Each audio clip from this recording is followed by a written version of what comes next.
Hola, buenas tardes. Mi nombre es José Díaz Canseco. Como sabéis, soy profesor de la escuela y socio director de la consultora de recursos humanos de Human Touch.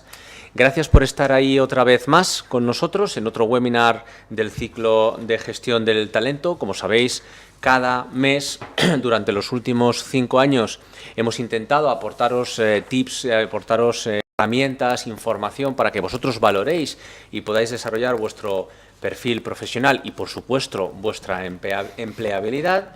Y en esta ocasión nos toca el webinar que hemos titulado ¿Debo plantearme un cambio de sector? Leo por aquí algunas cosas que me han apuntado. Desde pequeños nos determinan a elegir qué queremos ser de mayores y desde el instituto tenemos que centrarnos en las materias que más nos interesan para nuestro futuro profesional o nuestro futuro laboral. Sin embargo, no siempre acabamos trabajando en aquello con lo que soñábamos o en lo que creíamos que era lo único que sabíamos hacer bien y nos planteamos cambiar el rumbo de nuestra carrera profesional cuando, digamos, estamos a mitad del partido, ¿vale? Por tanto, preguntas que surgen aquí. Oye, ¿cómo planificamos un cambio de puesto? Luego nos las van a contestar nuestros expertos. ¿Cómo nos definimos? ¿Cómo nos diferenciamos? ¿Cómo modulamos esa value proposition? ¿Cómo hacemos un cambio profesional? ¿Cómo nos posicionamos en el mercado, en el sector? ¿Qué hago para cambiar de sector? ¿Cómo lo planteo? Es decir, infinidad de preguntas que en muchas ocasiones han salido en esta mesa en otros años y que nos habéis hecho en los últimos días, semanas, porque sabíais que teníamos este webinar. Bienvenidos a todos los que nos veis también desde otros países que no son España, desde Portugal, desde, por supuesto, Latinoamérica, Argentina, Ecuador, Rusia, Estados Unidos. Gracias a todos y, bueno, os tengo que presentar a nuestros invitados, que hoy hacemos doble invitados. Os quiero presentar a Luis López Sánchez, está en el extremo derecho, es Human Resources Director de Deloitte en España, ¿no? No Siberia, España solamente. Bienvenido, Luis. Muchísimas gracias. Creo que es la primera vez que estás con nosotros y es un placer que estés aquí y que vuelvas con nosotros, ¿vale? Eso está hecho. Y tenemos a Pilar Yacer, ya la conocéis, ya ha venido en varias ocasiones y es buena amiga, es Independent Human Resources Advisor y, por supuesto, es profesora de la escuela aquí en Madrid. Y bueno, este humilde moderador da paso a Pilar para que nos comente y nos explique cómo hacer un cambio de sector. Simplemente sabéis que tenéis que enviarnos las preguntas al correo electrónico comunicación@onlinebschool.com o a través del hashtag #EAEwebinar. Luis se tendrá que ir en torno a las 8, por lo tanto es interesante que enviéis las preguntas que le queráis hacer a Luis antes para que le podamos hacer alguna. Ya soltado el rollo, Pilar, son todo tuyos. Muchísimas gracias. Es un placer estar aquí de nuevo, hablando dentro del webinar de desarrollo de talento, hablando de un tema que es crítico, que es cómo plantearse un cambio de sector, cómo plantearse un cambio de puesto. Estoy segura que muchos de vosotros estaréis pensando en estos momentos que esto no es algo que digas cómo me planteo un cambio de sector, sino que muchas veces viene dado por la situación del sector en el que estamos trabajando, por la situación del puesto en el que estamos trabajando. He querido plantearos una pequeña ruta, un pequeño escenario sobre los cambios o cómo hago los cambios profesionales. Entonces, vamos a repasar brevemente los puntos que vamos a tocar. Primero, y paso fundamental, lo que he llamado cancha de entrenamiento y planificación. Es fundamental cuando una persona se plantea un cambio, bien sea porque su trabajo anterior ha dejado de existir, llamémoslo así, o porque bien en su trabajo actual quiere plantearse una evolución profesional. Es fundamental el cómo voy a planificar ese cambio, tanto si es cambio de puesto, cambio de sector, como cambio de país, que aunque aquí no está contemplado, pero sí que lo mencionaré. Y es fundamental que no solamente hagamos ese ejercicio solo una vez, que diseñemos nuestra estrategia de cambio de sector o cambio de puesto solamente una vez. Es fundamental que este aspecto lo entrenemos, por eso lo he llamado cancha de entrenamiento, ¿no? Porque uno tiene que estar, y más ahora mismo, en estos escenarios de incertidumbre, que ya se van a tener que dejar de llamar así, ¿no? Porque son los escenarios de cambio constante los que nos va a tocar vivir tanto a nivel personal como a nivel profesional. Entonces tenemos que estar continuamente entrenando y planificando nuestras oportunidades profesionales o nuestros cambios profesionales, y todo lo que voy a a decir tanto aplicado si queremos movernos dentro de nuestra empresa como si queremos movernos a otra empresa, a otro sector o a otro puesto. ¿Qué es lo fundamental? El punto de mira, que es el punto número 2. ¿Qué sectores, cuáles? Y aquí tenemos que hacer un análisis dentro del sector en ver, no solamente hay muchísimos informes sobre cuáles son los mejores sectores para trabajar, los sectores que tienen más empleo, los sectores que son más atractivos, más salidas, más posibilidades.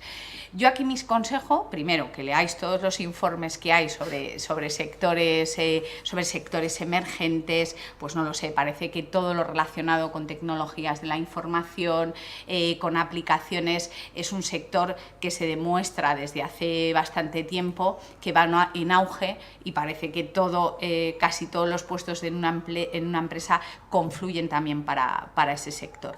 Pero no solamente hay que mirar esos informes, ¿no?, que os recomendaba leer, sino hay que hacer muy bien el estudio de a qué sectores quiero dirigirme. Cuando uno quiere, no lo sé, pongamos 2 ejemplos de sectores que seguro que ahora mismo a todos os vienen en mente, que han estado, si me permitís la expresión, muy tocados por la crisis, ¿no?, que es el sector construcción y el sector automoción. Entonces, parece que son 2 sectores que se quedan completamente alejados de cualquier oportunidad profesional. Y no tenemos que pensar así, porque se quedan alejados, por ejemplo, en el sector construcción, se quedan alejados de oportunidades profesionales, pues todos los puestos relacionados pues, con jefes de obra, arquitectos, pero, por ejemplo, el sector, las posiciones de finanzas dentro del sector automoción, o todas las posiciones dentro del sector automoción o construcción relacionado con legal, fusiones, pues han estado en auge y han sido posiciones que han sido muy demandadas dentro que era un sector que nadie recomendaba mirar para ese sector. Con lo cual, con esto, ¿qué quiero transmitiros? Que el sector depende mucho, cuando quiero hacer un cambio de sector, depende mucho la posición que yo ocupe en una empresa. Es decir, hay ciertas posiciones incorporadas dentro de ciertos departamentos que parece de forma intuitiva que se pueden desarrollar de la misma manera dentro de cualquier sector. Ejemplo, todas las posiciones relacionadas con finanzas, si yo soy controller, si soy director financiero, todas las posiciones relacionadas con recursos humanos, ¿no? Todas las posiciones que se consideran de staff, que digo, pues si yo soy controller, da igual si trabajo en una empresa del sector aeronáutico que en una empresa del sector gran consumo.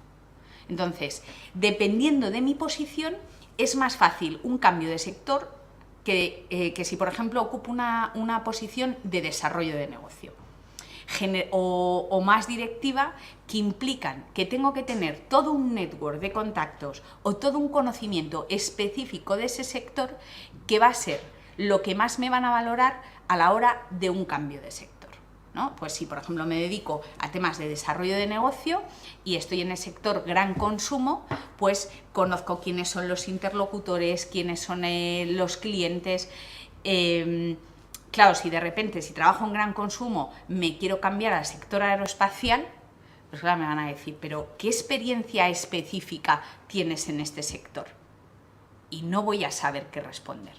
Entonces, ahora también iremos viendo cómo posicionarnos para hacer ese cambio de sector cuando me dicen, no, es que se requiere experiencia en ese sector. ¿Cómo voy a vender mi experiencia, a lo mejor en mis funciones, frente al conocimiento del sector?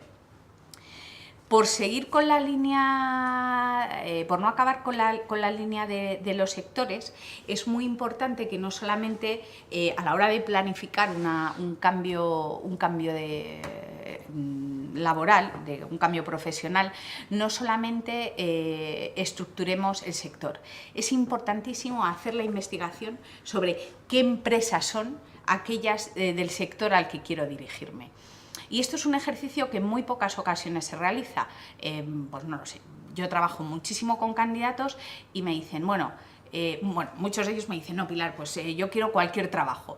Ya los que tienen a lo mejor algo más avanzado me dicen, bueno, pues yo quiero trabajar en el sector financiero. Vale, y les digo, bueno, pues dime las 15 empresas donde quieres trabajar. Bueno, banca, no, dime las 15 empresas es importantísimo cuando uno tiene definido ya los sectores en los que quiere trabajar, hacer el esfuerzo de decir cuáles son mis empresas target, mis empresas objetivo. Porque aquí vamos a otra derivada del cambio del sector que es muy importante, y es el tamaño de la empresa. Si yo trabajo en una multinacional, en una empresa de 50.000 empleados, quiero hacer un cambio de sector y no tengo bien estructurado el objetivo de las empresas al que quiero dirigirme, pues a lo mejor encuentro ofertas de una empresa que es una pyme. Entonces, ahí tengo que valorar si yo quiero trabajar en una empresa cuyos valores, cuyos objetivos, los profesionales que integran son completamente diferentes. Por eso, vuelvo al punto número 1. Cuando se hace la planificación para ese cambio de sector, es importantísimo que se defina sectores a los que yo quiero dirigirme. Segundo, empresas target a las que yo quiero dirigirme. Y ahí, vuelvo a insistir, importantísimo, nombre de las empresas, ubicación. Cada vez más estamos descubriendo, luego Luis también me dará la opinión sobre ese tema, que los candidatos, esto era ya algo que se veía mucho en Estados Unidos, que si os fijáis en LinkedIn se puede buscar por código postal, por postal code, y aquí en España decíamos, pues qué tontería, ¿no? Porque a buscar una empresa por postal code.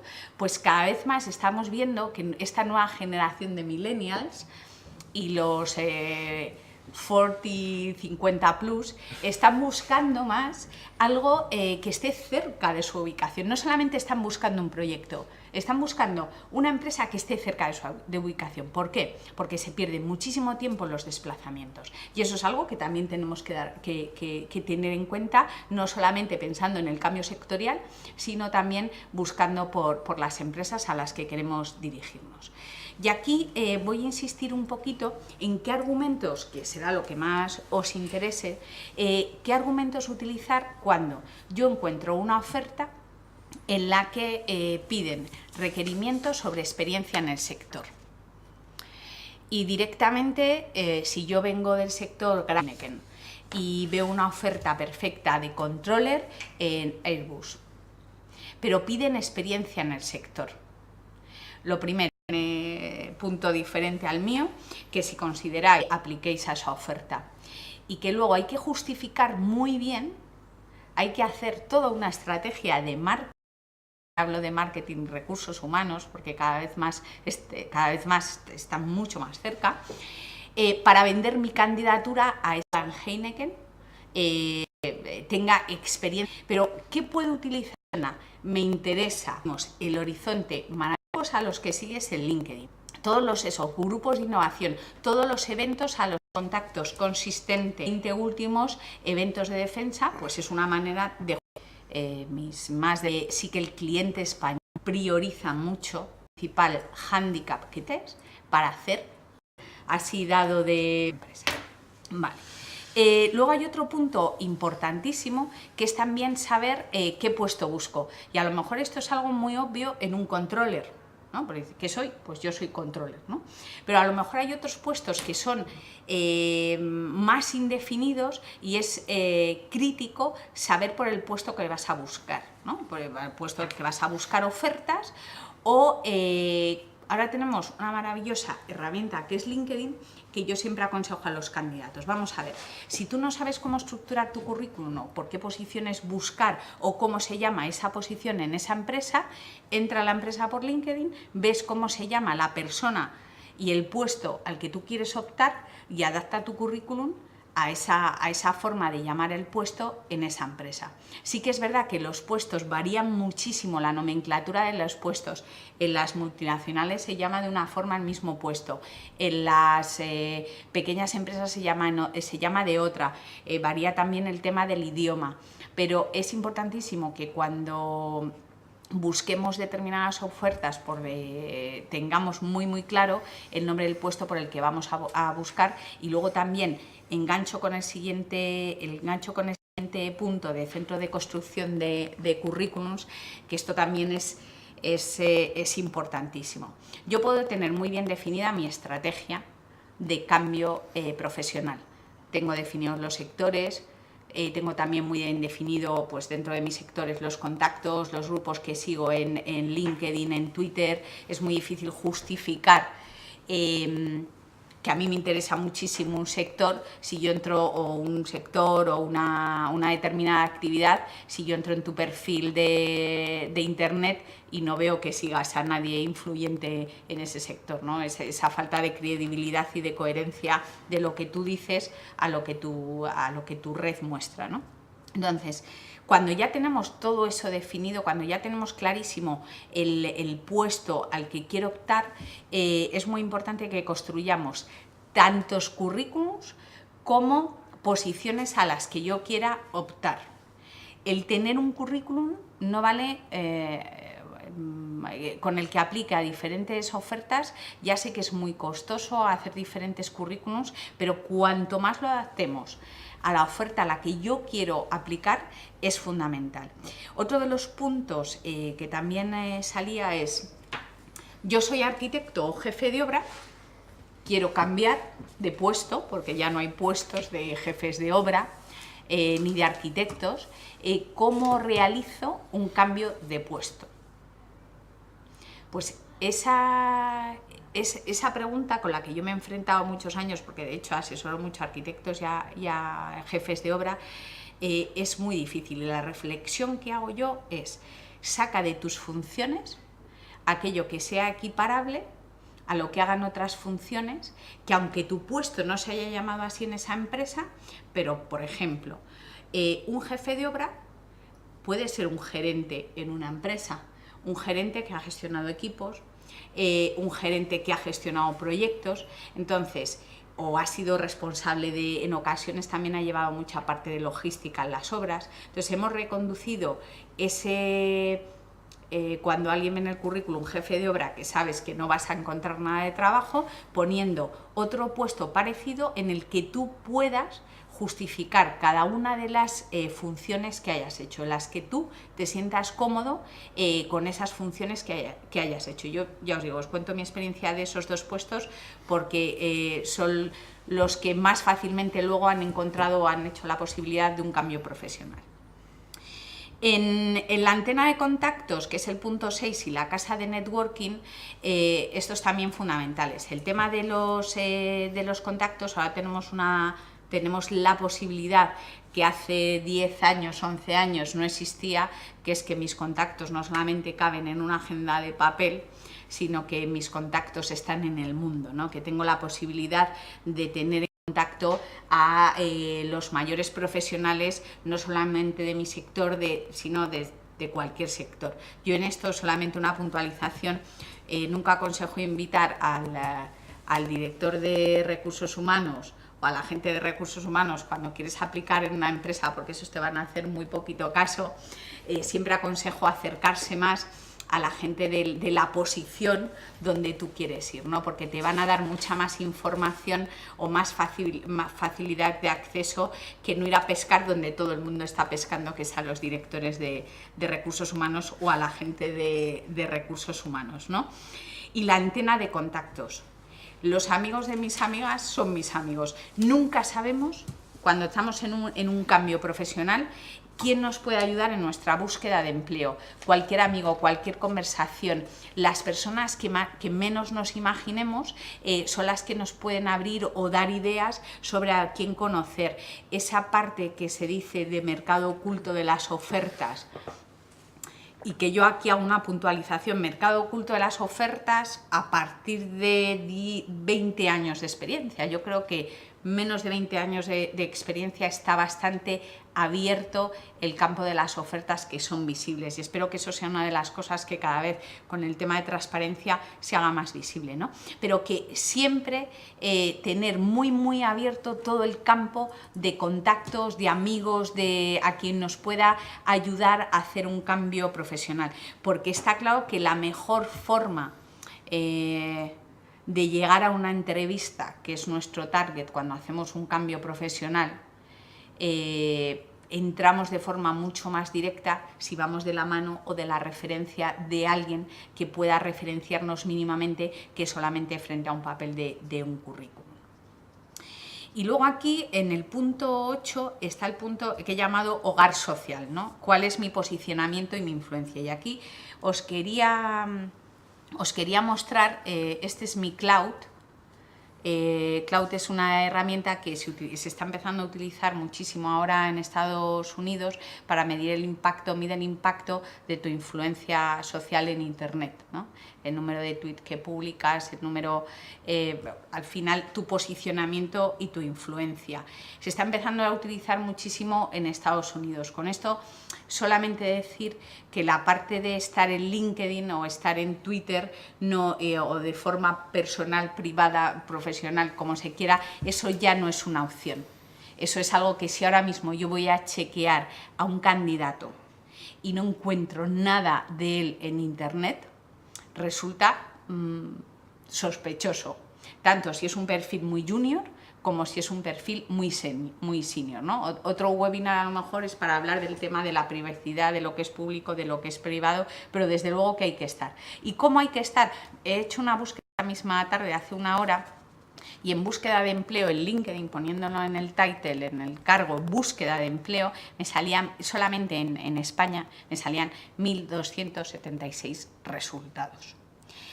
Búsqueda activa de empleo, yo siempre lo equiparo a salir con un cartel por la calle, tipo tonel, en el que ponga estoy en búsqueda de empleo activa. Yo desde luego, no sé tú Luis, yo lo desaconsejo totalmente. Hay otras formas de poner las cosas y no me vale ponerlo en inglés, ¿no? Looking for new opportunities, o que cuando digo esto hay gente que lo pone en inglés, o sea, no se trata de esto, ¿no? Aquí hay diversidad de opiniones. Yo creo que lo mejor es mantener la última posición poniendo la fecha de finalización, poniendo en fecha de finalización la fecha que has finalizado, pero que tu cargo es tu cargo, o sea, lo que haces es lo que ha sido, ¿no? Pero no hay que, desde mi punto de vista, no hay que quitarlo. Y luego aquí también para el tema del hogar social, pues esto, el cómo mostrarse, yo os he puesto, son ejemplos reales de una chica, Mary Gustafson. Esa es su imagen, trabaja en un banco, en Halifax, en el Halifax Bank. Fijaros la imagen que transmite a los clientes, a los futuros candidatos que quieran aplicar aquí, que me imagino que con esta chica pues apliquen muchos candidatos para trabajar en London. Y entonces es importantísimo que controlemos desde este hogar social, vale, yo sé que tengo una imagen, yo sé que tengo una influencia, pero que acompañe, que no sea unas imágenes que no transmitan cómo soy, que se vean que no está cuidado, o bueno, este candidato Pablo Rodríguez, que me ponía buscando nuevas oportunidades profesionales, pero además, ojo, en Asturias, si no, no me voy a mover. O temas como que mezclo lo personal con lo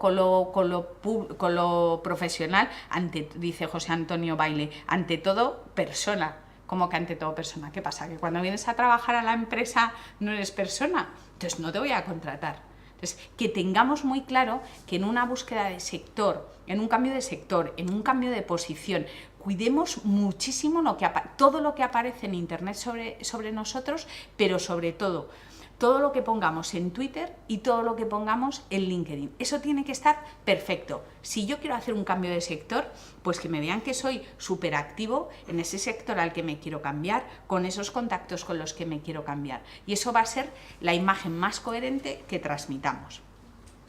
Eso es, básicamente lo que os quería comentar de LinkedIn, del posicionamiento social. Y luego es muy importante que en este entrenamiento, que en esta planificación, todos lleguemos a lo que he llamado el parque de reflexión. Porque, claro, estamos inmersos, a mí muchos candidatos me dicen, jo, Pilar, es que esto de cambio de búsqueda de nuevas oportunidades profesionales, es que lleva mucho tiempo, es que venga a hacer contactos, tiene que haber un punto de reflexión. Un punto de reflexión, porque si yo estoy aplicando a 40 ofertas y nadie me llama, no tienen la culpa los malos de las empresas, es que algo estoy haciendo mal, algo está pasando. Entonces, debo reflexionar también con ese conocimiento constante de decir, vamos a ver, como me pasa con un candidato en el que estoy pensando, llevo 2 años en el paro, él es del sector farma y se quiere cambiar al sector gran consumo, pero es que encima a la parte de lujo. Entonces, tiene que haber una reflexión. ¿Realmente voy a encajar en ese sector? ¿Voy a encajar en ese puesto? ¿Necesito un cambio a medio, a corto o a largo plazo? ¿Necesito sentarme en ese banco? Que a veces también hacerlo solo es muy necesario para realmente ser realista y decir, bueno, mis oportunidades son estas y a lo mejor, aunque el trabajo de mis sueños está en el sector aeronáutico o muchos, ¿no? Pues no, yo quiero trabajar en el sector tecnológico, que parece que me voy a pasar todo el día con los futbolines en Google. Piénsalo bien, habla con gente que esté en ese sector, realmente mira a ver si tú encajas en ese sector. Por eso, el banco de la reflexión es importantísimo. Y aquí ya por concluir, dos opciones. Una es el matadero y otra es el domicilio de mis sueños. El matadero es que al final, si sigues obstinado por el mismo camino y si sigues sin resultados, en esa búsqueda de cambio profesional, porque te has obstinado en decir, bueno, yo tengo toda la carrera profesional de marketing, pero de repente ahora me quiero cambiar a finanzas, porque me ha venido la luz y quiero cambiarme a finanzas. Pues en tu planificación y en tu entrenamiento tú tienes que marcarte unas pautas. ¿Cuánto lo voy a intentar? ¿Qué posibilidades veo? ¿Mis contactos del sector finance me dicen que es viable, que no es viable? Pues hay gente que se va al matadero directamente porque no habiendo hecho toda esa investigación, toda esa ruta, pues se sigue estrellando y al final no encuentra ese cambio de trabajo, ¿no? Y si llegas al domicilio de tus sueños es cuando has logrado hacer ese cambio de sector, ese cambio de posición, ese cambio profesional, poniéndolo en un ambiente más genérico y al final has llegado a esa meta. Bueno. Yo quería decir algo, pero no he tenido oportunidad porque... No, en absoluto, porque estaba absorto escuchándote. Me ha encantado la analogía que has hecho. Yo creo que Pilar, que no hace falta que se lo diga porque ella ya lo sabe, ¿no? Pero que ha tocado todos los palos de lo que es interesante saber cuando hago una búsqueda de empleo. Y la reflexión, porque no quiero dedicarle tiempo, quiero que Luis intervenga, pero la reflexión que hago de todo esto, quiero saber vuestra opinión, es yo creo que la gente se valora muy poco a sí mismo. ¿Por qué? Porque invierte poco tiempo y poco esfuerzo en esa reflexión, en afilar los lápices, en trabajar sus herramientas, en trabajar su value proposition, en saber si hay hueco de mercado, en elegir el número de empresas y las empresas en concreto, en trabajar en ese networking, en trabajar toda esa información. Te valoras poco si no haces esa inversión en ti mismo que solo puedes hacer tú, ¿vale? A mí me ha encantado, Luis. Lo siento, pero te toca ahora levantar esto más, ¿eh? No, está clarísimo. Yo estoy de acuerdo y eso es todo lo que tenía que decir, ¿no? No, a mí sí me gustaría puntualizar algunas de las cosas y estando plenamente de acuerdo con lo que has dicho, ante el título de un cambio profesional, creo que era Darwin el que decía que la única constante es el cambio. Y nos tenemos que acostumbrar a que efectivamente lo único que nos vamos a encontrar es ese cambio y esa gestión de la incertidumbre a la que también señalaba Pilar. Lo único es que muchas veces ese cambio nos va a venir obligado por circunstancias, hay una reestructuración en el sector, en mi empresa, las cosas cambian y yo también tengo que cambiar, porque lo que está claro es que nada cambia si nosotros no cambiamos, pero ojo, si no cambiamos por esa comunidad, seguro que nos cambia. Y entonces pasamos de poder planificar, reflexionar sobre ese cambio de empleo, de puesto, de sector, de función, a un cambio, si quieres, más traumático, y es hacerlo desde una posición más desfavorable, más de desventaja, ¿no? Con lo cual, yo diría que siempre hay que estar balanceando qué es lo que la posición, la función, el cargo que ocupo me está aportando, qué estoy yo aportando a esa empresa, sector, a esa posición, y constantemente estar equilibrando el decir, ¿y puedo más? ¿No puedo más? ¿La función o la empresa o el sector me está aportando a mí? ¿O en qué momento voy a buscar que la balanza tenga otro equilibrio? En ese sentido, ha señalado cambio de puesto. Yo, más que de puesto, hablaría de función. un simple matiz. El puesto está como, en mi opinión, como muy encasillado. Yo soy analista financiero de la planta 4 de la silla 3. No, pues tú a lo mejor tienes una función más amplia que son finanzas, y dentro de finanzas ya solo con ese cambio de no buscar el puesto sino la función estás abriendo un poquito ya el abanico de lo que a lo mejor podrías hacer, ¿no?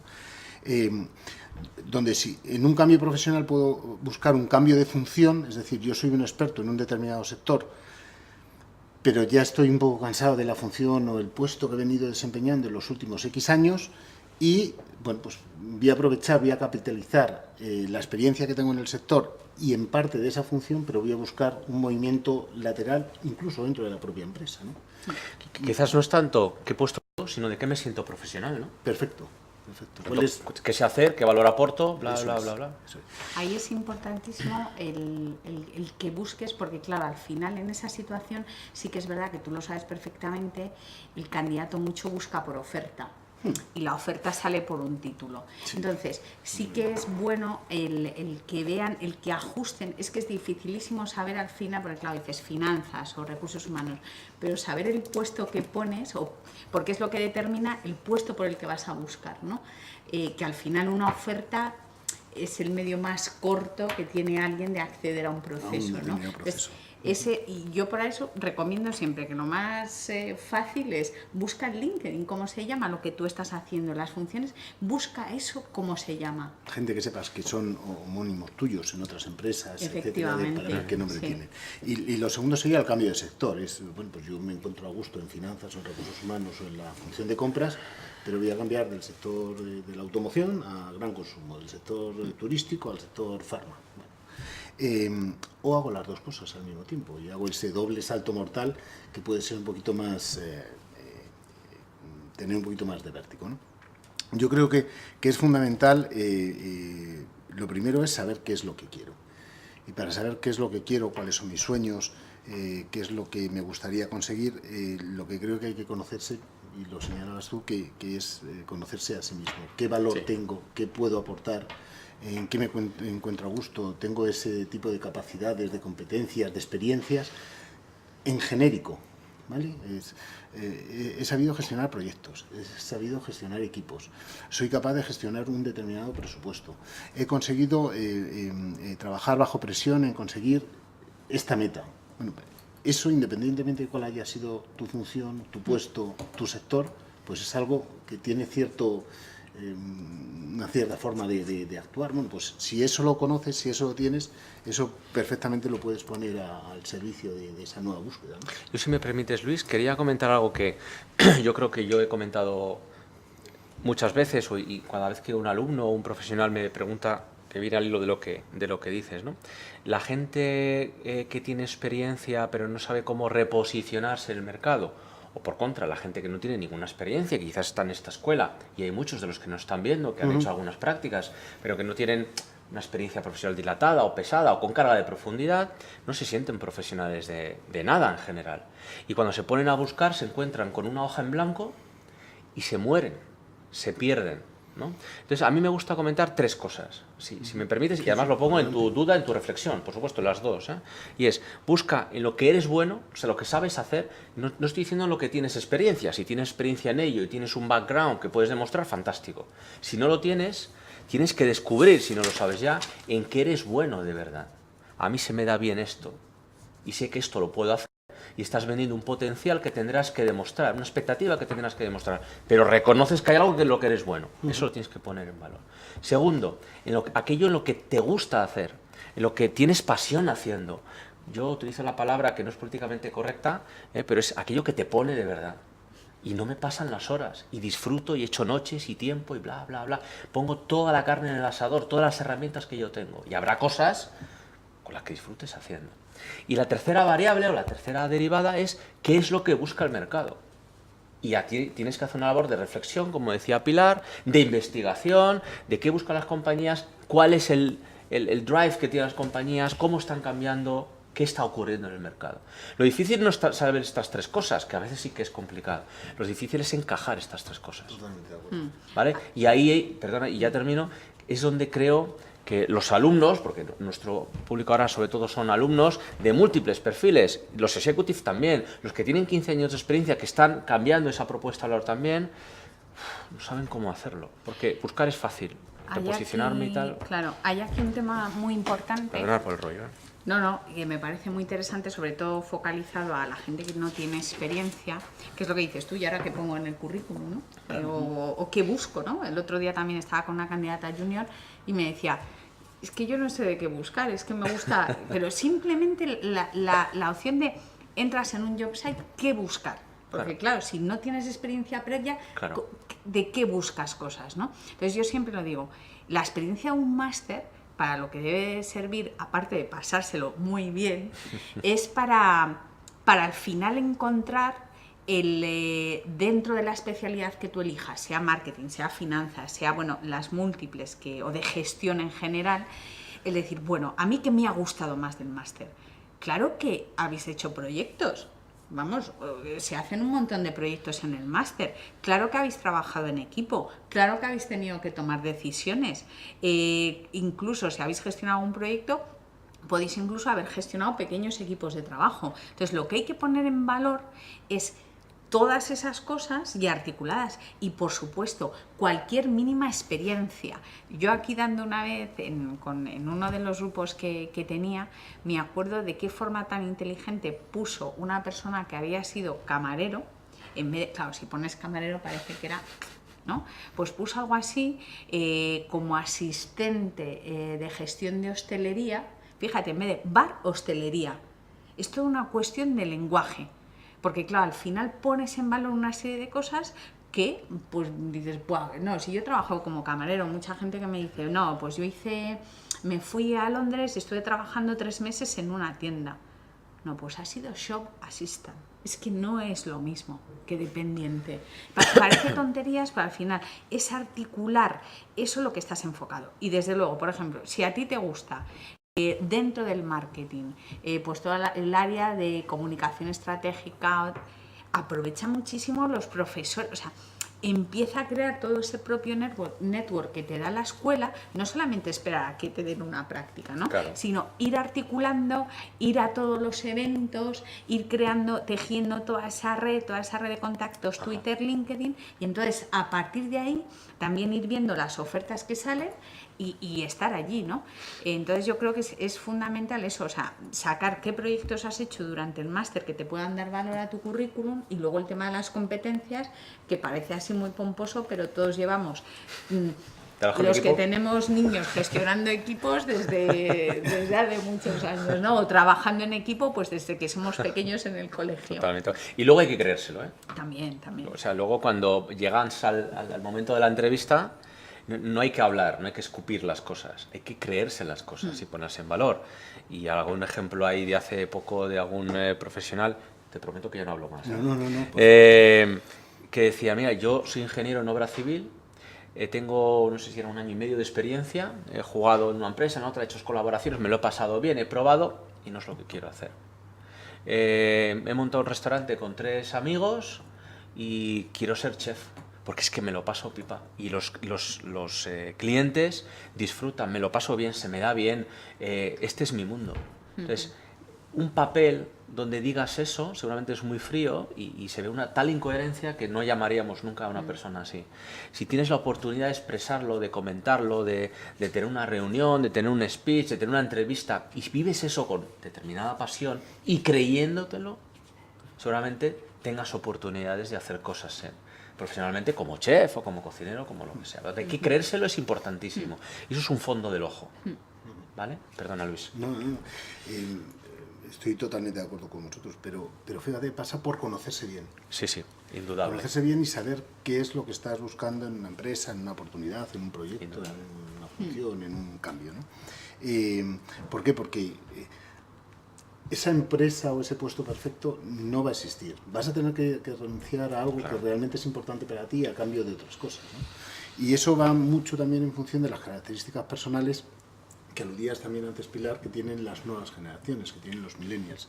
Yo creo que a generaciones anteriores nos habían marcado lo de seguridad en el puesto, ¿vale? Y ahora gestionas a gente más joven, con otras inquietudes, ni mejor ni peor, pero con otras expectativas, quien tienen menos miedo, menos respeto, también por sus circunstancias quizás personales, a hacer cambios de empresa cada 3 años, o cuando surge una oportunidad, o cuando creen que un amigo les propone un proyecto, sin pensar mucho más allá, eso que me supone, qué efectos tendrá a largo plazo, etcétera, etcétera. Entonces, esa aversión al riesgo, por ejemplo, como característica personal, al final, quien tiene que decir cómo buscar, dónde buscar, qué decisiones tomar, es la propia persona, porque es ella la que tiene probablemente toda la información.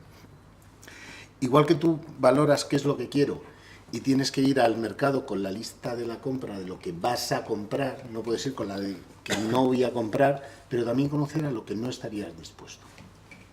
Bien sea por horario, por función, por sector, por condiciones o por lo que sea, ¿no? Creo que es muy importante también conocer qué es lo que van a valorar. Es decir, bueno, yo hago un análisis, si quieres, más racional de que el sector que más en boga está para mi función y por mis características es el, no sé, sector financiero. Bueno, tengo que saber qué es lo que me van a pedir, qué van a valorar en el sector financiero y cómo encaja esas características, si ese es lo que quiero con el sector que parece que apunta a eso. ¿Por qué? Porque en mi opinión creo que hay que hacer, y estoy absolutamente de acuerdo contigo, es un currículum para cada puesto, para cada oferta, y es más, la preparación de ese business case de cada oportunidad, de cada sector, de cada función que haya. ¿Por qué? Porque hay que trabajar, y ahí estoy totalmente de acuerdo contigo, la puerta de entrada. No es lo mismo aplicar a una oferta utilizando un portal de empleo frío, donde sabes que te van a aplicar unas preguntas, las killer questions, ¿no? ¿Vive usted en Albacete? ¿Es ingeniero civil? Y si es no, pues por mucho que tú quieras, no lo vas a conseguir. Estás sujeto casi a la máquina a tener al gerente, al conserje de la oficina, a la secretaria del director de no sé qué, que pueda hacer llegar tu currículum, que te dé el clic para enviarle esa referencia tuya a la persona que realmente te pueda abrir la puerta y te dé la oportunidad de explicar, ¿no? Creo que es muy importante, bueno, voy saltando, pero como ves, apoyando en todo lo que comentabas, creo que es muy importante yo sí creo que es importante el decirlo. Si yo estoy pensando en un cambio, si yo quiero un cambio, si yo tengo claro cuál quiero que sea ese sector, tengo que decirlo. No con el tonel, pero sin mover ese deseo entre las personas que puedan llegar a ser tus representantes. Y ahí entraríamos en todo un abanico de cómo la marca personal y cómo puedo poner esos toneles más discretos, pero sí decir, porque es que no me ha llamado nadie, ¿a quién se lo has dicho? No, pues entonces ¿cómo te van a llamar? Si no has puesto de manifiesto que quieres un cambio, que te gustaría probar, no te van a llamar, ¿no? Absolutamente de acuerdo contigo con el tema de la reflexión y la retroalimentación. Es necesario soñar, es necesario ponerse objetivos altos, desafiantes. Es necesario trabajar y entrenarse para esa función, para ese sector, para esa posición. Es importante hacer un recap de todo lo aprendido en ese camino, en ese proceso, pero hay que ser medianamente realista y saber si efectivamente no te están llamando en las 40 posiciones a las que has aplicado, te puedes.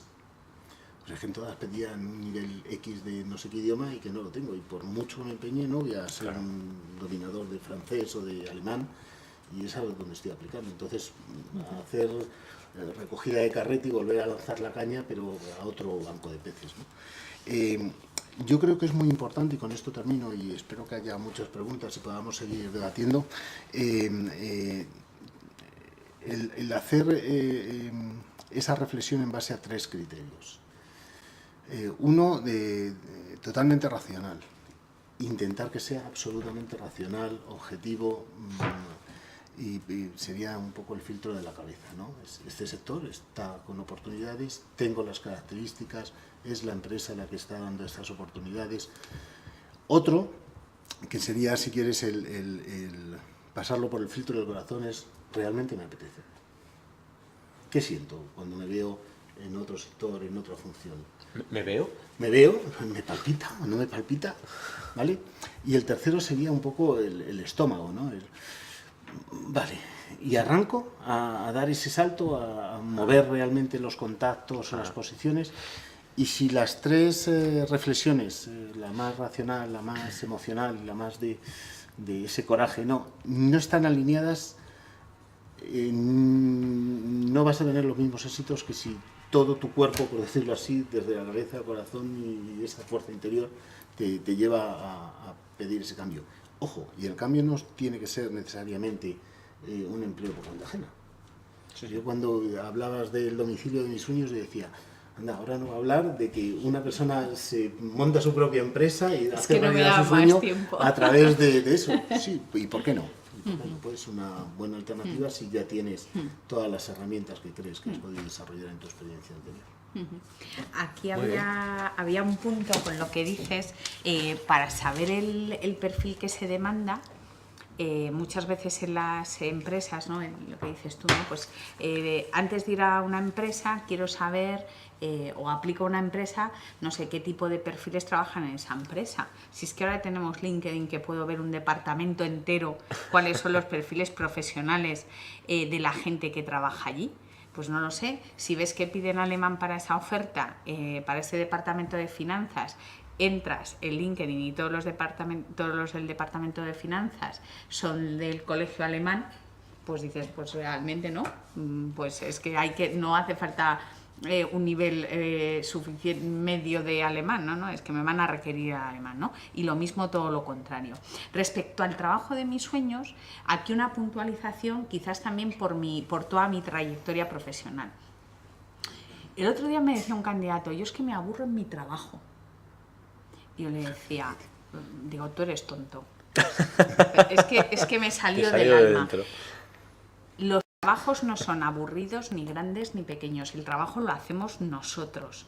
Y a mí me lo dice mucha gente, dice, Pilar, tú aunque fueras cajera de supermercado, con todo el respeto que tengo tan profundo para esa profesión, dice, seguro que te lo pasarías bien.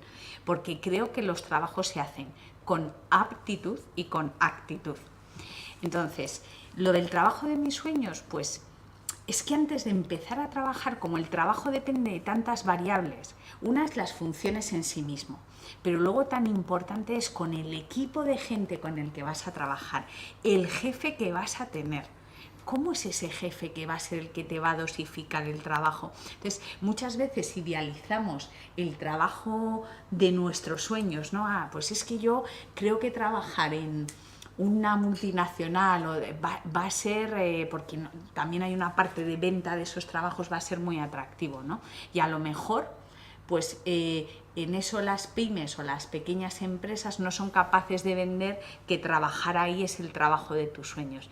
Y ahí sí que, un consejo por mi experiencia profesional, es que escuchéis siempre los proyectos o las oportunidades que os vengan, aunque no vengan de grandes multinacionales o no vengan de Google, que pueda haber proyectos apasionantes, personas con las que vais a trabajar, de las que aprendáis un montón, y entonces muchas veces nos pierden las marcas de las empresas, de yo quiero, el trabajo de mis sueños es ser diseñador de marketing o director de marketing en una gran empresa, ¿no?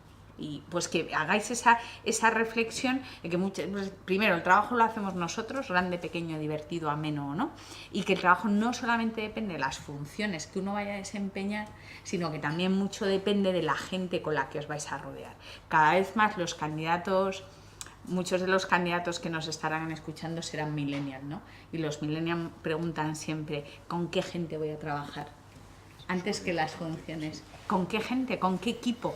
¿Quién es mi jefe? Es que si su jefe no está en Twitter, probablemente, o sea, que mi jefe no está en Twitter o que ya no está en ese entorno, en ese nuevo entorno a lo mejor en el que la persona se va a encontrar a gusto, ¿no? Entonces, por eso la matización con el trabajo de tus sueños, que muchas veces perseguimos algo que no sabemos si va a ser o no el trabajo de nuestros sueños, que mientras entrenemos, probemos, muchas veces el probar cosas nuevas, experiencias distintas, temas de emprendimiento, también yo creo que se está vendiendo demasiado el tema del emprendimiento, pero bueno, no deja de ser toda una serie de aventuras y que sobre todo que el trabajo no está ahí nosotros ahí, que nosotros hacemos ese trabajo. Totalmente. Muy bien, qué interesante. Tenemos preguntas, ¿verdad? ¿Cuántas tenemos? ¿Muchas? Bueno, lo que hacemos es que el compañero nos dice la pregunta y yo la tengo que cantar para que me oigan desde el ciberespacio. Cuando quieras. Kelvin, por Twitter. Muchas gracias, Kelvin. Nos dice, en una entrevista, ¿es más importante dar la impresión de experto en el puesto o mejor una persona que lo controla pero destaca más bien por su polivalencia? Vale, dice que en una entrevista es más importante posicionarnos como experto en ese puesto o una persona que, bueno, que lo domina pero que es polivalente, digamos que tiene diferentes puntos fuertes, no es un mega experto en eso. ¿Qué opináis, Luis, por ejemplo? Voy a contestar a la gallega, depende. Yo iba a decir lo mismo. Depende. Si la búsqueda está para cubrir una determinada posición y va a haber muy pocas posibilidades en el corto plazo de salirse de ese puesto, hay que manifestar que eres un experto en esa función, en ese puesto y que lo vas a hacer bien desde el minuto uno. Ahora bien, si por la empresa, por el sector, por la función en sí, estás esperando un desarrollo, aparte de esa experiencia en esa función o en ese puesto concreto, tienes que manifestar tu capacidad de aprendizaje y de polivalencia, flexibilidad, para poder desarrollarte y avanzar con otras áreas o en otras áreas de la compañía. Hace poco, ayer por la mañana, una persona del departamento me decía, oye, ¿te puedo hacer una consulta? Yo, sí. Y mira, una amiga mía acaba de terminar un máster de recursos humanos y ha tenido la suerte de que le han ofrecido 3 sitios donde hacer las prácticas. Una importante empresa del sector financiero, una importante empresa del sector infraestructuras y una importante empresa, las 3 muy buenas, del sector tecnológico. 2 españolas y otra alemana. Y si no sabe cuál coger, yo no soy tu amiga. Es decir, no sé todo lo que puede valorar o no tu amiga. No, ella quiere, no sé, desarrollarse en la empresa, ir promocionando. Y dije, ¿sabe alemán? Y dice, no. Digo, pues ya descarta una.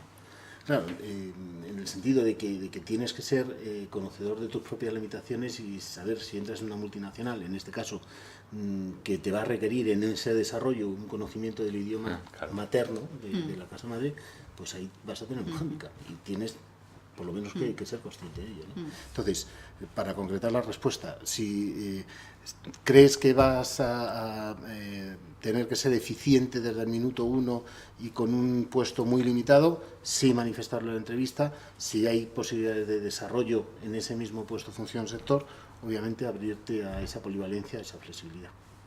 Claro. Yo es que no las veo opuestas, es más, las veo integradoras. Uno tiene que ser experto en el puesto y por supuesto tiene que tener esa capacidad por el propio mercado, o sea, por lo que decíamos ahora, que ahora la carrera profesional en una empresa no la va a marcar recursos humanos, la va a marcar el negocio. ¿Y el negocio qué significa?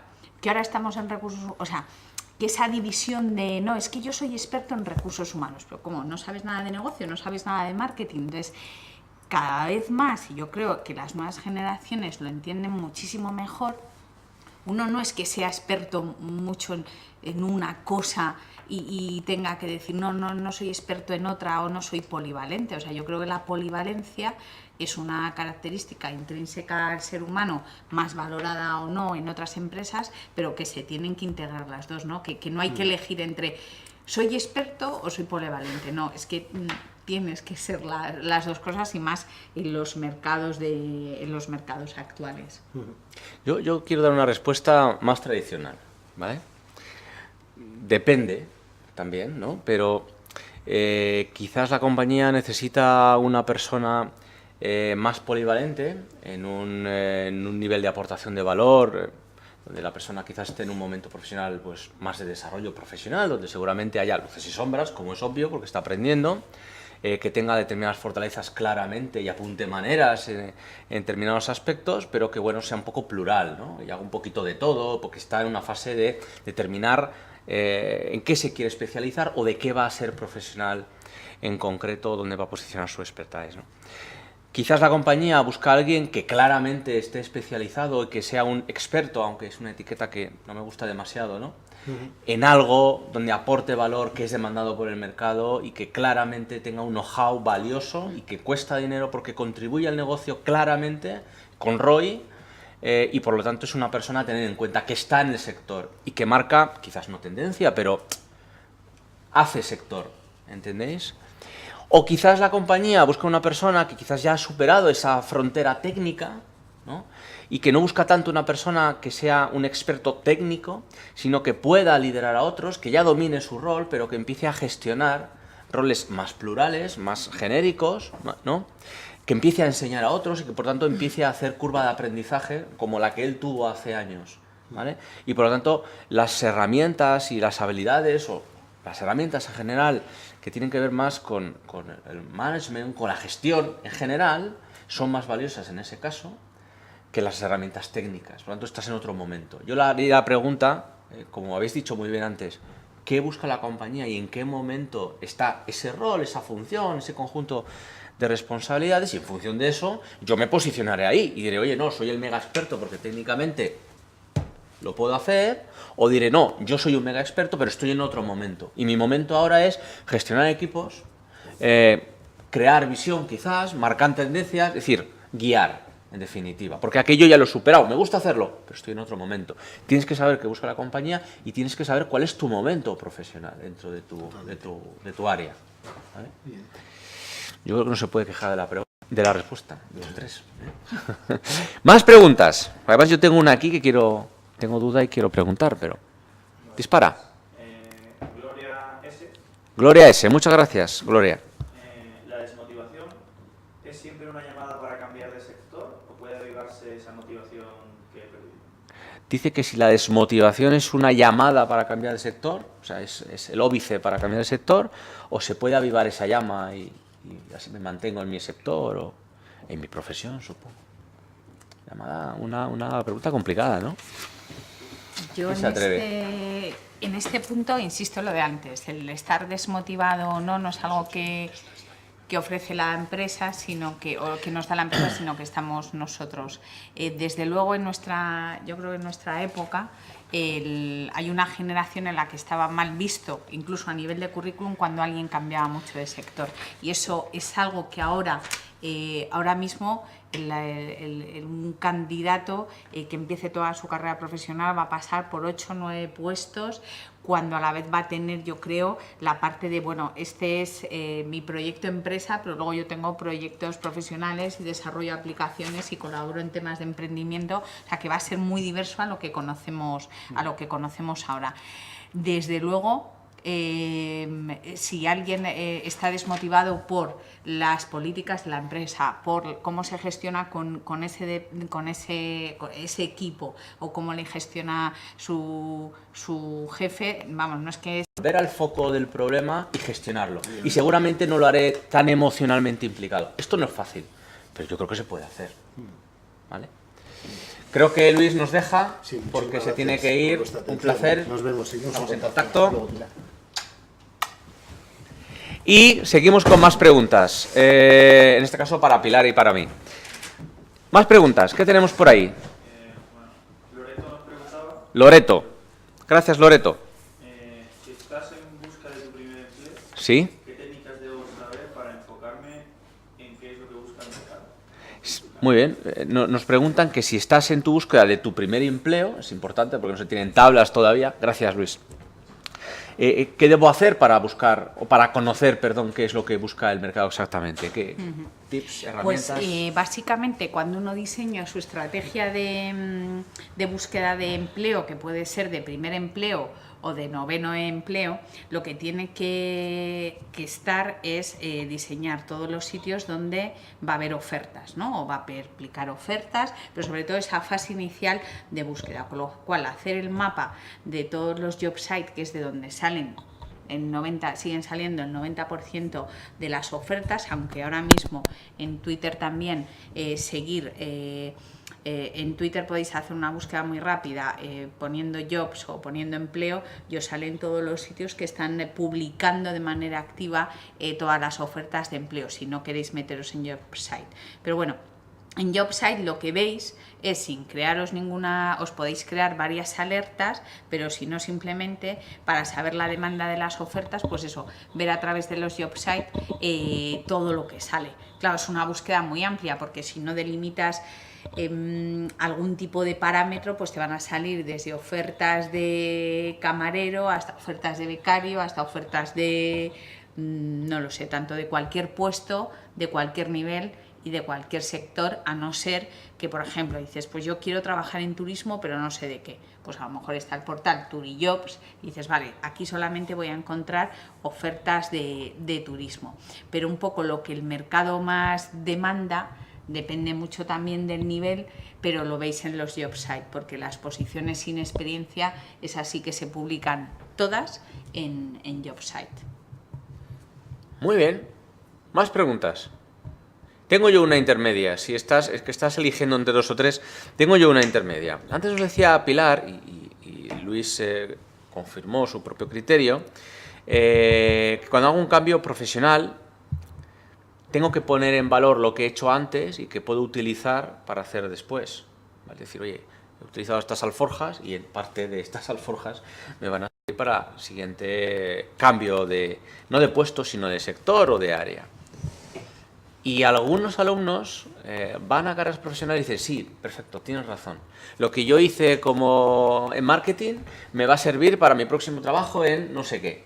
Perfecto. Pero me piden experiencia. Y eso no lo puedo maquillar. Eso no puedo cambiar. O sea, la experiencia que tengo es la que tengo. ¿Cómo transformo? Porque antes has empezado a hablar de ello, pero yo creo que merece la pena, ¿no? ¿Cómo transformo esa experiencia que tengo, que es la que es, en algo que puede ser valioso para ese siguiente posicionamiento en ese área, en ese sector? Eso pasa mucho ahora con ciertos profesionales que, bueno, que por tanto de recursos humanos, de finanzas, de todas las profesiones, que les atrae el tema digital y hacen, por ejemplo, después de estar 3 o 4 años de experiencia trabajando en un departamento de finanzas o de contabilidad, hacen un máster de temas de digital, ¿no? Y quieren trabajar en temas de, pues no lo sé, de como community manager o bueno, en cualquier tema del ámbito digital. ¿Qué es lo que ocurre? Primero, que hay que ser realistas. Si yo tengo 4 años de experiencia como financiero en una empresa, a mí por lo que se me va a valorar es por los 4 años que tengo de experiencia en financiero. Si quiero hacer el viraje a una posición, a un sector en la que yo no tengo experiencia, vamos a ver, la empresa no me va a valorar, y valorar aquí pongo el equivalente a la retribución.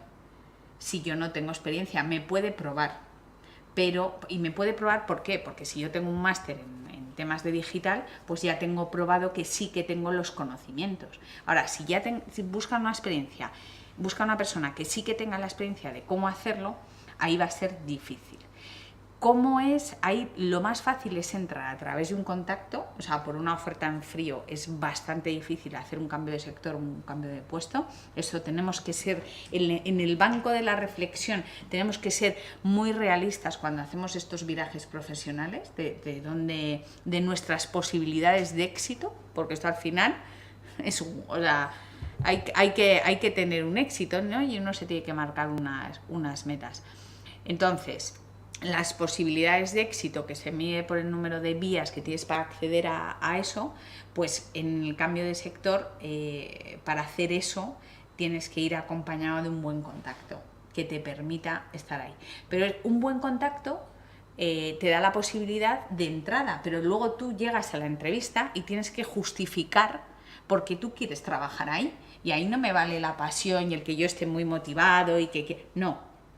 Vale, usted, ¿por qué quiere trabajar en este sector? Entonces, ahí volvemos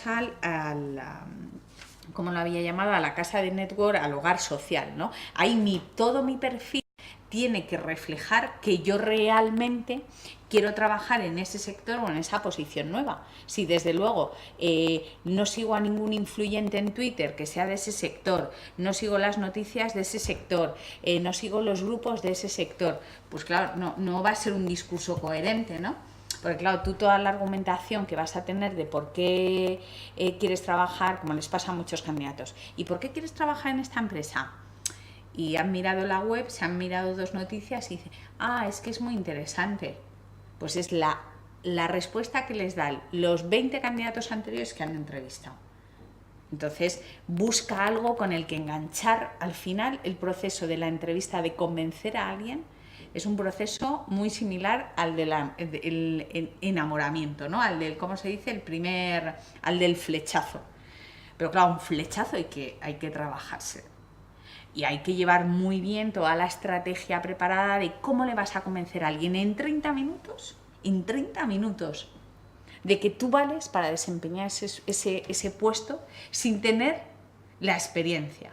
Entonces, hay que construir todo construir, además eso no se construye, claro, si te llaman y al día siguiente vas a la entrevista y te empiezas a agregar grupos de LinkedIn, no vale, ¿no? O sea, tiene que ser algo que realmente sea coherente todo lo que has venido haciendo, o que le comentes, pues mira, los 3 últimos eventos que tuve del sector aeronáutico, que estuve de esa posición, pues vi a fulanito, a menganito, me encantó la conferencia que dio, pues eso ya demuestra que tú estás interesado en eso. Si no, a mí me parece difícil.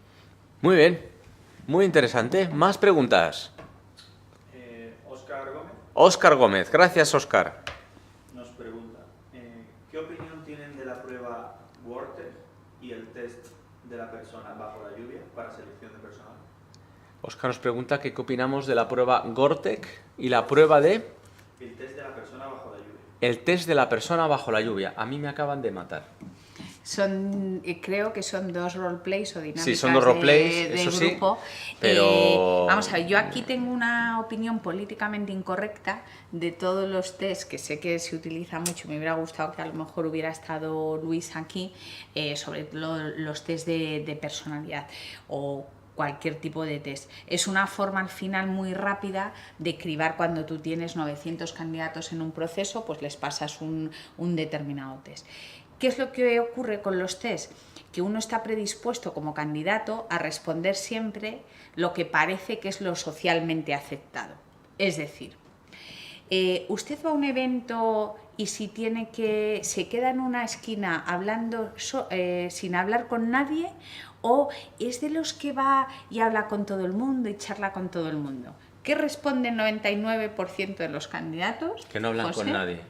No, que hablo con que todo no, el que mundo. son personas porque son sociales, ¿no? Porque parece que siempre se busca personas sociales, ¿no? Entonces, ¿qué es lo que ocurre en los test? Que van todos configurados para una serie de parámetros y el candidato siempre tiende a responder lo mismo, ¿no? El 90% de los candidatos tienden a responder lo mismo porque no se responde de forma real. Entonces, eso, reflexión no políticamente correcta. De los test, lo que hay que hacer fundamentalmente es buscar toda la información que tengáis en foros de internet, todo. O sea, ponéis ese nombre de foro, buscáis opiniones, os van a decir, hay foros de debate, foros de gente que lo ha hecho, foros de expertos que son los que hacen esos test que os dicen su opinión. O sea, eso es básicamente una forma de cribar. Se utilizan un montón, hay empresas que incluso están sacando sus propios test diseñados para candidatos, pero bueno, al final todos estos test sí que tienen que tener una base científica y sí que la tienen, pero por ejemplo muchos de los test también están elaborados en los años 50 y 60, que realmente es así, y seguimos heredando ese tipo de competencias y no miden realmente las competencias que necesitan ahora mismo los profesionales. Dicho esto, yo puedo tener mi opinión, pero como se siguen utilizando en el 99% de las empresas, sobre todo en la búsqueda del primer empleo y mucho más, porque hay otro tipo de test que se siguen utilizando, preparárselo muy bien. No hay respuestas buenas o malas.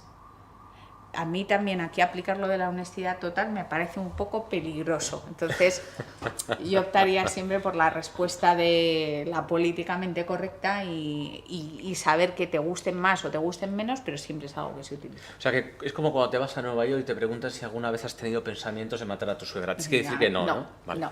Bueno, yo quiero añadir sobre los test, que me parece un tema, la verdad es que me gusta mucho y quiero explicar una cosa que explicaba antes por la mañana, ¿no? Y es, vamos a ir de menos a más predictibilidad. Menos predictibilidad, los test psicotécnicos, como bien decía Pilar, ¿vale?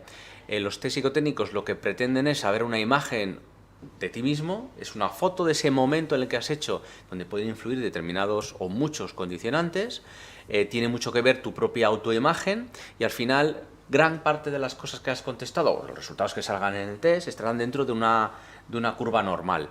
Entonces, ¿qué quieren buscar? Primero, que eres normal, y segundo, datos tendenciales, muy por encima y muy por debajo, que me los voy a mirar con atención. ¿Dónde? Pues en una entrevista, por ejemplo, o comparado con un estándar normal. Predictibilidad, baja siendo buenos, ¿vale? Baja siendo buenos, sobre todo en procesos masivos, como decía Pilar. Segunda herramienta interesante, los típicos test de aptitudes, de conocimientos. Predictibilidad toda, si yo quiero saber si usted tiene dominio en el penal contable, te hago una prueba de contabilidad y sale o rana azul o rana verde, no hay más. Es decir, o sabes contabilidad o no la sabes, o tienes dominio de Excel, por decir algo, o no lo tienes. Predictibilidad toda, pero es una prueba un poco de procedimiento para saber si tienes conocimientos. Tercer elemento, las dinámicas de grupo. Las dinámicas de grupo, que son herramientas muy interesantes, donde no quiero saber ni cuál es tu personalidad, como puede ser un test psicotécnico, ni quiero saber qué conocimiento tienes de una herramienta, como puede ser el test de aptitudes, lo que quiero saber es qué habilidades y a qué nivel y con qué potencial tienes esas habilidades, ¿vale? Es decir, quiero saber cómo te desenvuelves en determinados escenarios, quiero saber cómo proyectas, cómo trabajas en equipo, qué iniciativa tienes, cómo consensúas, cómo te relacionas y qué habilidades comunicativas puede tener. Predictibilidad, importante. Importante. Y son muy útiles para compañías que lo que quieren es saber cuáles son las habilidades, cuáles son las competencias, porque tiene un perfil de competencias con el que tiene que matchear. Perdón, matching, no quiero meter palabras técnicas, ¿vale? Predictibilidad interesante, muy interesante. Cuarta herramienta, la entrevista por incidentes críticos, o la entrevista por competencias. Creo que Pilar y yo hemos hecho una o dos en nuestra vida, ¿verdad? Unas cuantas. Predictibilidad muy alta, porque tu comportamiento en escenarios pasados, en situaciones pasadas, es muy alto, tiene muy alta probabilidad de que se dé de la misma forma y con la misma intensidad en situaciones análogas futuras el mismo comportamiento. Por lo tanto, tiene una predictibilidad muy alta. Y para terminar, el Assessment Center o Development Center, que evalúa habilidades, pero desde un punto de vista del potencial. Ya sé que es posible que las habilidades que yo estoy evaluando no las tengas presentes o no las tengas presentes en un nivel que a mí como compañía me puede interesar. Lo que quiero saber es qué potencial tienes a futuro. Predictibilidad toda. El 99,99% de la predictibilidad. Es decir, lo que sale en esa foto del Assessment Center, que no es una prueba, no es una dinámica de grupo, sino que es un panel de pruebas que puede durar más de un día, y donde hay muchos ojos que te ven desde diferentes puntos de vista, lo que sale es lo que eres, a todos los efectos. Por lo tanto, hay poco sesgo de error. Lo que yo le diría a la persona, a Óscar, la persona que nos ha preguntado, es qué evalúa en cada momento, cómo me siento yo como profesional, qué quiero proyectar, qué imagen profesional quiero proyectar, no intentar falsear el test o la prueba o la dinámica de grupo. Porque cuando hacemos una dinámica de grupo o un assessment, además, lo habitual es enfocarme mucho al resultado. Tengo que saber llegar a la solución correcta de este caso. Y no es lo que se evalúa. Lo que se evalúa es cómo te comportas, cómo haces, cómo interactúas, cómo llegas a acuerdos y cómo lideras o no con el resto de las personas del equipo. No sé si después del rollo quieres decir algo. Ahora hay una pregunta, una tendencia que se está utilizando mucho, sobre todo con candidatos junior, que es introducir en medio de la entrevista, cuando tú ya estás un poco relajado, que ya te han preguntado, pues no sé, qué quieres dedicarte, qué tal el máster, sobre todo a gente sin experiencia, que te hacen una pregunta que descoloca, ¿no? Como por ejemplo, ¿cuántas pelotas de tenis caben en un vagón de tren? A mí la verdad, la primera vez que me lo hicieron, me hicieron la pregunta, claro, choca mucho, ¿no? Y dices, bueno, pero además, me acuerdo de un candidato que me dijo, pero... porque dije, ¿cuántas pelotas caben? No dije pelotas de tenis. Y me dijo, bueno, depende del tamaño, ¿no? Si son balones de baloncesto o son pelotas de ping-pong. Y dije, pues qué pregunta tan buena, ¿no? Pero esa respuesta depende también mucho de la persona que te lo haga, lo que busque. ¿Qué se busca? Capacidad de respuesta. Que porque un candidato te diga o se quede callado o se quede descolocado, no tiene capacidad de respuesta. Entonces, es la parte, pero se está utilizando muchísimo. No sé si a alguno de los que nos está escuchando le habrá pasado, pero ese tipo de preguntas se está utilizando mucho, con lo cual estad preparado para que, aparte de múltiples test assessment dinámicas, os hagan alguna pregunta de estas divertidas. También, si metéis en Google o en cualquier buscador preguntas raras, entrevista personal, os salen estas del vagón de las pelotas y el vagón de tren. Muy bien, más preguntas. Yo creo que nos queda 1:30, como quien dice. Tenemos más. Una me acaba de llegar por el correo, es Laura Planels. Laura Planels, muchas gracias, Laura. Antigua alumna de la escuela, nos comenta que tiene 30 años y nos dice una experiencia personal. Soy jefa de ventas en una multinacional de bebidas en Ibiza. Como podéis imaginar, la estacionalidad es muy acentuada. Bien. El clima laboral no es bueno. En invierno tengo depresiones y en verano no doy abasto. No me siento realizada, pero en 5 años puedo ascender. ¿Aguantar o cambiar?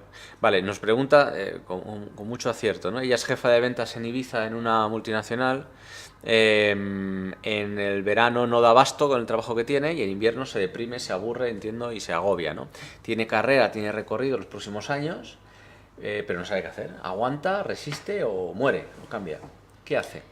Buena Pues pregunta, ¿eh? Yo lo primero que estaba pensando es cambia ya, porque nadie sabe lo que va a pasar dentro de 5 años, o sea, nadie sabe lo que va a pasar mañana. Pero además esto es cierto, o sea, no sabes si va a salir y vas a... No sé, las circunstancias de la vida son muy cambiantes y de aquí a 5 años esperar que la situación cambie, yo desde luego no esperaría, Laura.